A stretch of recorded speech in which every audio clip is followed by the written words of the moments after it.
ko. Yan.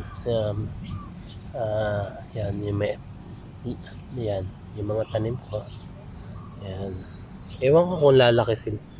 So, dati nakakapag-garden talaga ako ng malaki. Malawak dyan sa lugar na yan. Kaso, since nagkaroon ako ng problema sa aking sarili, hindi na ako nakakapag ito po, maraming bunga po yan. Yan. Oh, mercury baka naman, ha? Panggamot mo lang. Ayan po. Ito po ay ano ba yan? Nakalimutan ko na. Common palm below. Tapos yan yung melon po, yun. Ay, Singapore po. Yan. May sili po yan. May sili po yan. Sili. Yan. Ewan ko kung mabuhay po natin. Hopefully po mabuhay namin. Okay. Bunga po to.